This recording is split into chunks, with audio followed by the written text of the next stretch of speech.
Mag-aprikada tayo ng mga buto-buto.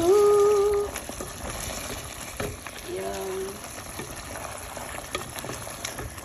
Buto-buto na maraming laman daw. Sarap. Super. Walang taba. Nilaga ko ito kagabi. Tapos nilagay sa rep. Tapos paglagay sa ref, kung maibabaw yung mga puti-puti ng taba, diba? Pag malamig na, tinanggal ko yung lahat. Hinugasan ko ulit. Yun, ito na siya. Siyang kataba-taba.